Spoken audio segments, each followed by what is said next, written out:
cinta kepada Rasulullah bikin tenang.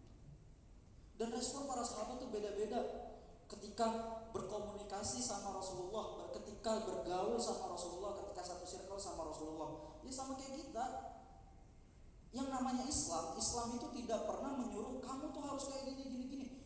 Makanya Rasulullah itu banyak banget memberikan gambaran sosok perempuan dari istri-istrinya. Ada Aisyah yang memang rada cerewet gitu kan, yang rada bawel, yang rada ngegemesin.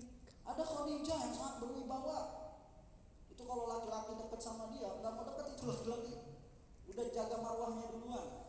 Ada yang lain lagi yang juga suka bercanda.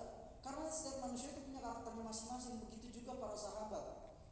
Satu kali ayat dari Allah Subhanahu wa taala turun, "Al-yauma akmaltu lakum dinakum wa atmamtu 'alaikum ni'mati wa raditu lakumul Islam madinan." Apa arti ayat ini? Ayat ini artinya adalah hari ini telah aku sempurnakan bagimu agamamu. Jadi Islam itu sudah sempurna. Waktu itu kan perjalanan hidup Rasulullah menyebarkan Islam.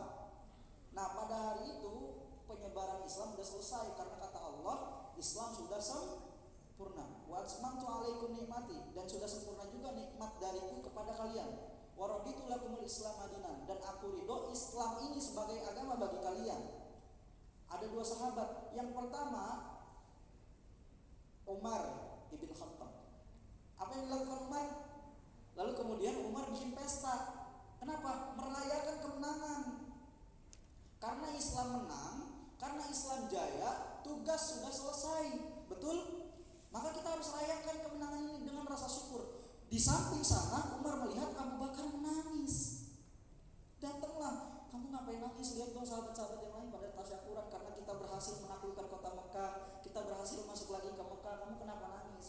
Umar, kamu gak berpikirkah kalau seandainya agama ini sudah sempurna, ayat Al-Quran sudah terakhir kali diturunkan, itu tandanya Rasulullah sudah selesai juga. Waktunya Rasulullah menyampaikan risalah juga selesai. Kalau waktunya Rasulullah menyampaikan risalah sudah selesai, artinya Rasulullah sudah mau wafat. Lalu kemudian Umar, masa sih? Lalu kemudian ketika Rasulullah wafat, siapa yang responnya paling gak terima? Umar. Dan siapa yang responnya paling kalem, paling tenang? Siapa? Abu Bakar.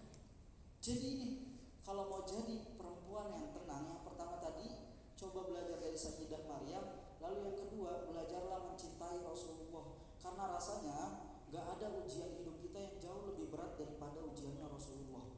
Kalau kita sudah melihat ujian-ujian yang dialami oleh Rasulullah SAW, ya Allah kayaknya ujian gue gak ada apa-apanya. Tenang. Ya minimal teman kita yang lain curhat ke kita, gue diuji ini nih, gue diuji ini nih segala macam. Wah Masya Allah ya ujian lu lebih berat. Akhirnya tenang. Kalau kita melihat kisah Rasulullah, kita akan menjadi tenang. Itu teman-teman, sebetulnya masih banyak banget kurikulum gimana caranya kita menjadi tenang. Tapi karena waktu yang terbatas, mungkin nanti ada sesi tanya jawab ya. Makanya saya akhiri. Assalamualaikum warahmatullahi wabarakatuh.